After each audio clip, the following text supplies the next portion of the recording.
Seguimos en Código, estamos con Luis Alberto Romero, un lujo que nos damos este jueves. Gracias Romero, por acompañarnos. Che, ¿me permitís un Sí, te prometo tuyo. Porque... ¿De quién? El tuyo, ¿no? El celular. El celular también, tampoco. ¿Te acuerdas que dijimos recién que Lustó no viajaba? Y que UNEN no va a ¿Y que UNEN no Washington. va?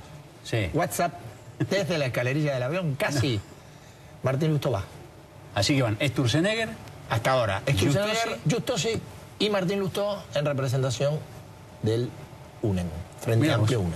En la delegación que va a acompañar, va junto con la gente del gobierno a presentar un respaldo a la posición argentina por la negociación con los fondos. Efectivamente, y el fallo que se conocerá el jueves próximo. Muy bien.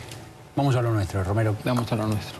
¿No le gustó la creación de la Secretaría de Coordinación Estratégica del Pensamiento Nacional? Es un nombre formidable.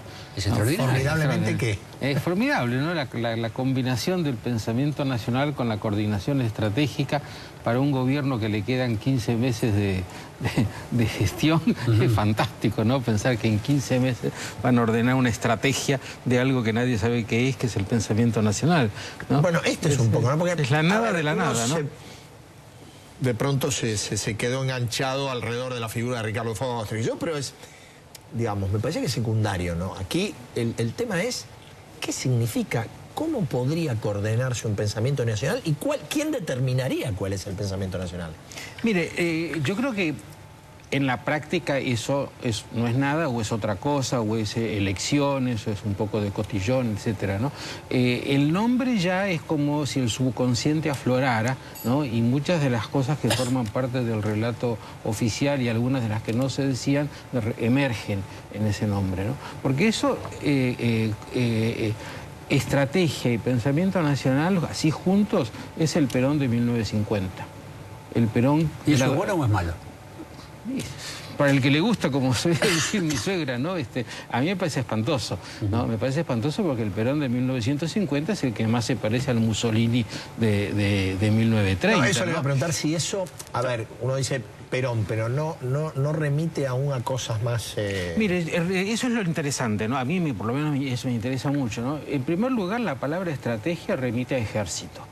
Y remite a la idea de que la nación tiene que tener una unidad para prepararse para enfrentar al enemigo. Y esto era muy de Perón, ¿no? Esta idea de la estrategia. Pero no solo de Perón, porque Perón también en otro tiempo, es ¿no? el heredero de una tradición militar nacionalista que culmina en él, ¿no?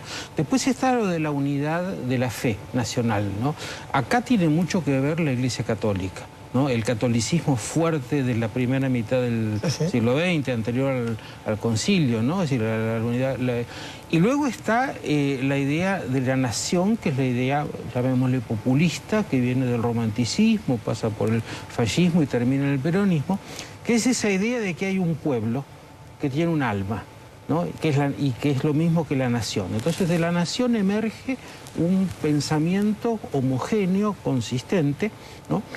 Y luego hay otra cosa que puede estar en la cabeza de los argentinos, pero es extranjerizante, es cosmopolita, es liberal, no es argentino, ¿no?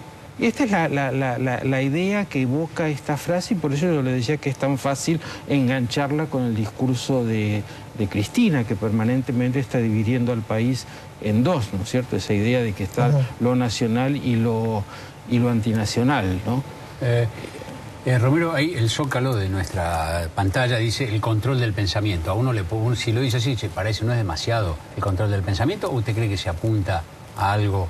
Si esto fuese en serio y fuese más que darle un cargo público a alguna gente... Yo creo que es esto propia, último, digamos, ¿no? Porque si esto, digamos, este es el tipo de cosas que uno, con perdón de los ejemplos, puede haber encontrado en el fascismo, en el nazismo, que también se proponía tener una maquinaria productora del pensamiento, en la Unión Soviética stalinista, es decir, regímenes que tenían un horizonte temporal indefinido, ¿no? Yo le diría, hasta en la cabeza del general Onganía, ¿no? Que tenía también la idea de que... Tenemos plazos sin objetivos. Exactamente, ¿no? Eso, bueno, una estrategia y empiezo a liquidar lo que es distinto, impulsar lo que a mí me gusta y a la larga, ¿no?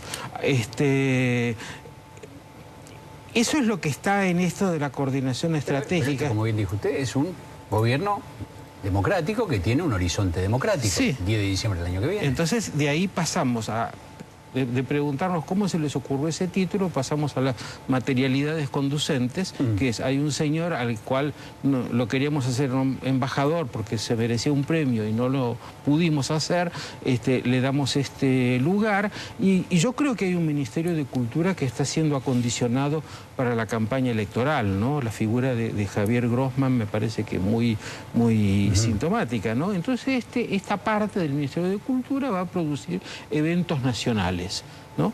Que van a ser, que no son nada, porque uno sabe que el pensamiento no se fabrica. No, está claro. Ahora, hecho en estas circunstancias, a esta altura, como bien decía usted, y decía Julio, a 1 año y medio o 15 meses de que concluya el mandato, digo, ¿es el peligro acechante de la idea de control del pensamiento? O como bien dijo un colega o un diario colega, el cronista comercial, eres una soncera de final de ciclo. No, exactamente, es una soncera de final de ciclo, casi que da vergüenza ajena, ¿no? Pensar que a gente seria se les ocurra hacer esto y que no va a tener ninguna trascendencia, porque nunca el Estado argentino tuvo capacidad como para producir pensamiento, ¿no? Eso, Stalin quizá podría hacerlo, ¿no? Por un periodo, pero el Estado argentino no sirve para nada, ¿no? Entonces lo que va a haber es un poco más de plata para el Instituto Dorrego, para ese tipo de cosas. La Secretaría de Cultura tiene un montón de institutos.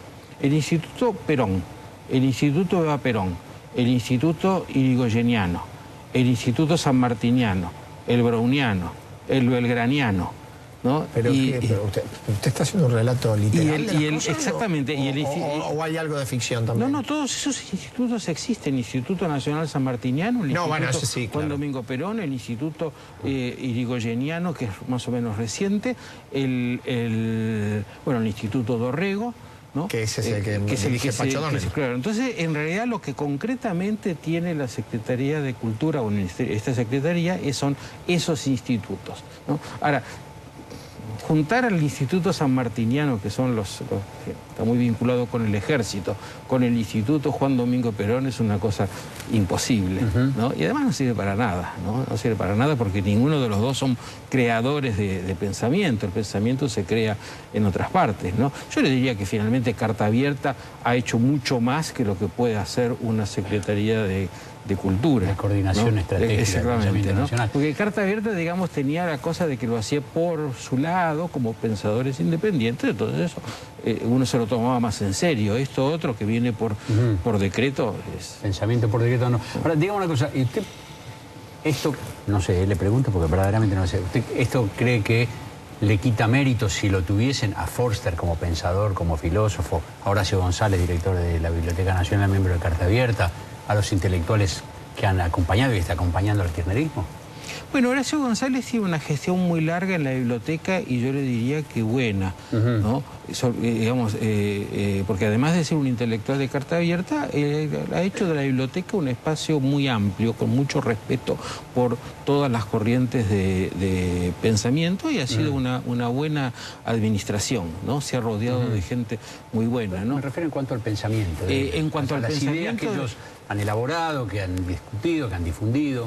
Eso ya es más difícil, ¿no? Porque yo personalmente nunca pude penetrar en el pensamiento de Horacio González ni en el de Ricardo Foster. No podría decir exactamente cuáles son sus ideas, porque la retórica me crea una... Usted fue profesor de Foster, ¿no? Lo dijimos bien. Yo sí, hace 25 años, muy brevemente, y en aquella época era, como hoy, una persona bien formada, con buenas lecturas filosóficas. Ya se notaba un poco verborrágico, ¿no? Pero bueno, luego cambió mucho, ¿no? Luego adoptó la filosofía de Carl Schmitt y con esto ya pudo empalmar muy fácilmente con esta... Y no nos explica, ¿se puede explicar fácil eso? Porque, a ver, yo no le veo una simplificación tal que desnaturalice la filosofía de Carl Schmitt que sigue... Mire, le puedo dar un ejemplo... El pensamiento, la cuna del pensamiento de Foster. Le doy un ejemplo del propio Ricardo Foster. La última vez que lo vi, que fue hace 5 años, en el Congreso de la Nación, donde se había organizado una reunión en la que un conjunto de intelectuales le íbamos a explicar a los diputados y a los senadores la importancia de la Revolución de Mayo y del Bicentenario y de todo lo que, etcétera, etcétera, etcétera, ¿no?